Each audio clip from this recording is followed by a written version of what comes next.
Welcome into Chicago Bears Now. I am your host, Harrison Graham. Coming up on today's show, got another mock draft for you. Only so many mock drafts left until the real deal is here. Yes, there will be trades in today's mock. We know how Ryan Poles is. He's going to wheel and deal. So that's what's coming up on today's video. And remember, once we reach 65,000 subscribers, we will do a live fan-led mock draft. We're currently at 64,465 subs. Need 535 more to get there. Help us out. Subscribe to the channel. Let's get to 65K ASAP. All right. Yes, we're going to start things off with the trade. We're trading down with New England. You know why? Because there's buzz out there that they could move on from Mac Jones. Maybe they want a quarterback. So using the Pro Football Focus mock draft simulator, I'm trading down from 9 to 14, also picking up 46. I send 103 back to New England as well, so they're able to slide up 5 spots, but I also pick up a second for a fourth. I think that's a pretty good deal for Chicago. I'm going to do it, folks. Bijan Robinson, the Texas running back with the number 14 pick overall after trading down. He was still on the board, and you know what? I've really put some thought into this as I've thought more about it. If you're Ryan Poles and you're trying to build a football team through the draft, and you're trying to get really damn good football players, Bijan Robinson's a really damn good football player. He is a blue chip player, and I think you need more of those guys. You look at his 2 years at Texas, I get it. He plays running back. He's not going to be a 15-year player. But can you tell me for sure that Broderick Jones or Paris Johnson Jr. is going to be a 10-year Pro Bowl All-Pro type of offensive tackle? If you can, then draft that player to protect Justin Fields. I'm pretty damn confident at minimum you're going to get 5 really good years out of Bijan Robinson, and that's exciting next to Justin Fields, and he would help Justin Fields. I like Khalil Herbert a lot. I think Deontay Foreman's a good back. I think this running back room can be good enough to be solid here in 2023, but what if you add Bijan? What if you get Bijan, Herbert, and Foreman is just an absolutely loaded 3-headed monster? This idea is growing on me. It really, really is. And if you're Ryan Poles, you've shown to this point that you're kind of a stick-to-your-board guy and you're not reaching based on positional need, and this is a multi-year rebuild. Well, stick to that if you want to. That's what I would do. Bears need blue chip players, and Bijan is that. I think he's the safest player in this draft. And you get him 14 overall, you got a superstar running back for at least 5 years. I think you could do a whole lot worse. Would you be okay with drafting Bijan Robinson? This is going to be the Penn comment on today's show. Type Y for yes, type in for no. Let me know in the comment section below if you would be okay with drafting Bijan.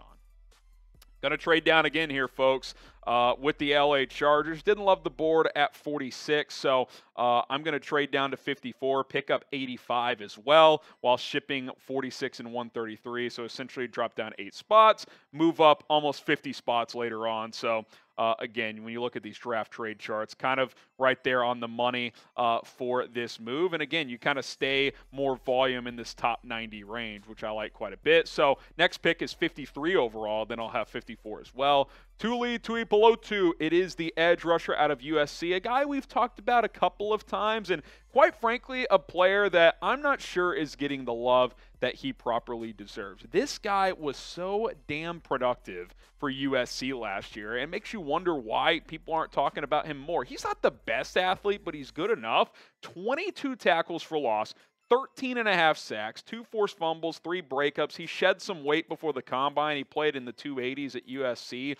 Still 266, though. I think he could play some 3-tech, but I think he wants to be an edge in the NFL, and I don't blame him because edge rushers certainly can get paid, but so can 3-techs. But, you know, that's neither here nor there. The point is he knows how to get the quarterback. He's got some versatility. I don't know why he's not being talked about more. I think he's a player we should talk about more.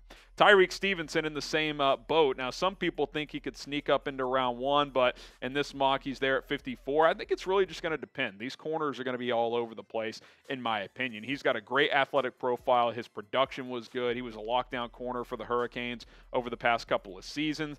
Gave up just 3 touchdowns this past year, had a couple of interceptions. I like Tyrique Stevenson's game quite a bit. He'll get in your face. He'll press you if you need him to. So I'm certainly a fan of that as well. And I think you need another corner, man. I've said it. I think you need another guy in here. You got Jaelyn Johnson, who's a really good outside corner. Kyler Gordon showed some promise at the end of the year at nickel, but he's not a finished product. Kendall Vildor, he's a backup to me. So is Jalen Jones and Josh Blackwell. Getting its cornerback on day 2 in this draft makes sense. There's a lot of guys that you can get in this range that can come in and start as rookies. Sure, there will be growing pains, but a guy that can grow. And remember, Jaelyn Johnson's in the last year of his rookie deal, and he has not gotten an extension at this point. We don't know how this regime feels about extending him. So if that's still up in the air, then drafting a corner is even more of a strong possibility in my opinion.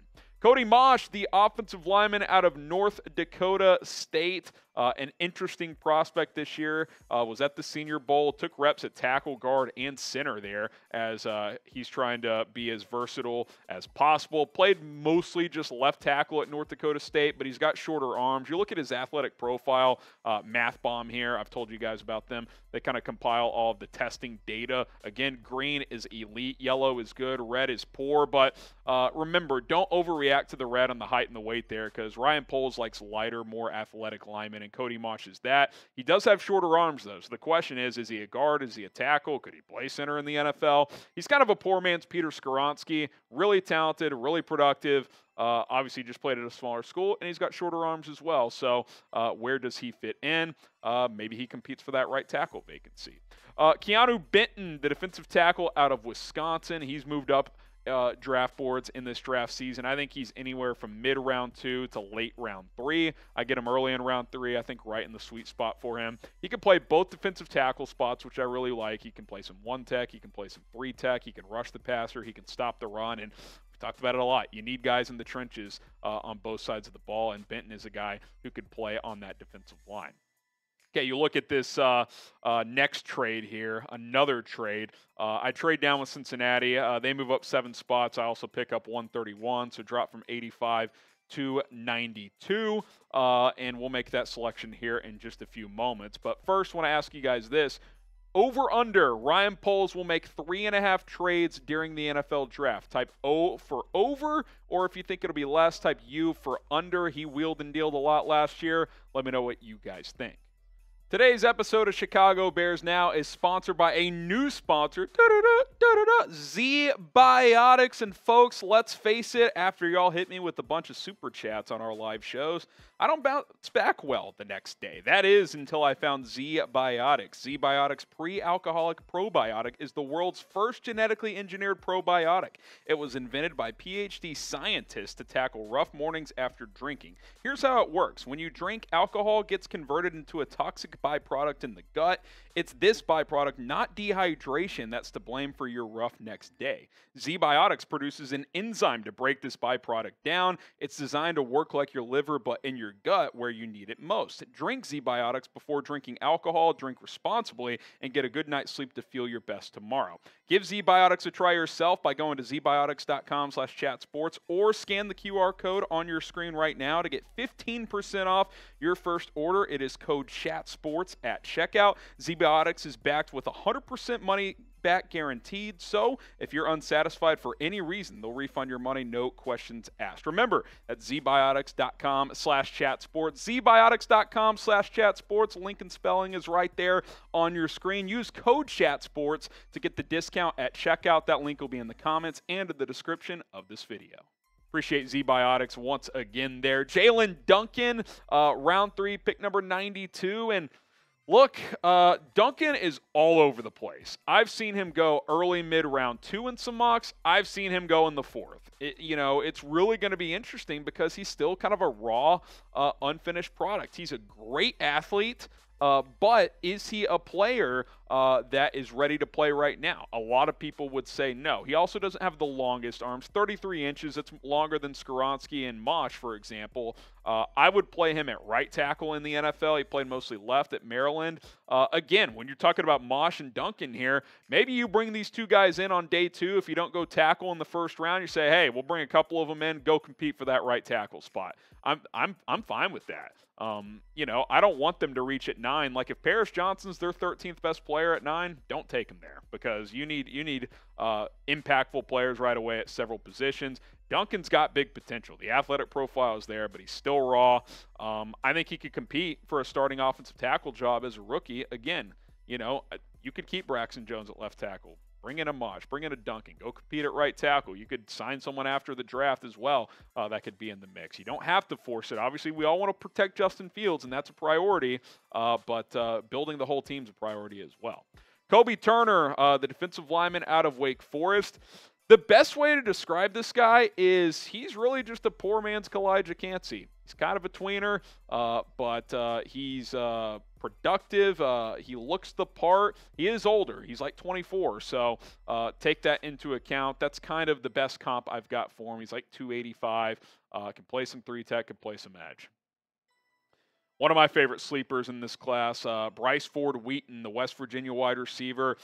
You want to talk athleticism, look at his relative athletic score. Now, it doesn't have his agility testing yet, but it's off the charts. I mean, it's basically a perfect score here. And he's 6'4", he's 220, 41-inch vert, almost 11 foot in the broad, short 4.4, 40-yard dash. The 20 is good, the 10. I mean, this guy, if he could just clean up his drop issues a little bit, he's never going to be perfect. Like, he's not going to catch every ball, but if he can lower that drop rate, because that was probably his biggest flaw in college, he's going to be a steal. I mean, this guy is big, he's fast, he can go over the middle, he can go deep. I like him a lot. If he's there in the 4th round, bring him to Chicago, man. Let him develop as a rookie, and then he can have a bigger role in year 2. Name a player that will be a steal in this draft. I want to hear it from you guys. Who is going to be one of those guys in the 3rd, 4th, 5th round that's just hanging around, gets drafted, and boom, he is an impactful player? Let me know in the comments section. Scruggs, a player that the Bears have been interested in, the center out of Penn State. I snag him here in the 5th round. I think, early mid-day 3 is going to be the value for him. He can play some center. He can play some guard.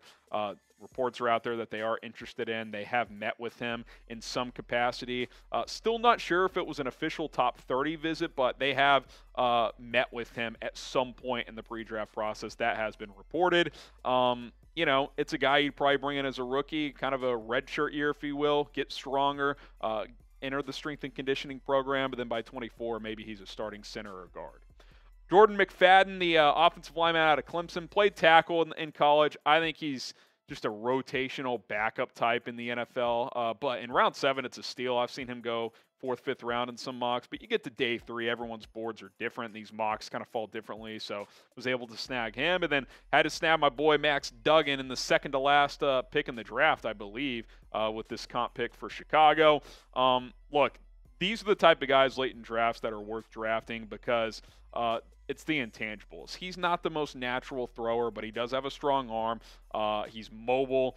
He's tough as hell. The reason you bring in a guy like this to your team, even if he doesn't make your 53-man roster, even if he's a practice squad guy, great leader, a winner, value in the quarterback room. He's got traits worth exploring too from a physical standpoint as a developmental guy. He's got to improve his accuracy, but strong arm.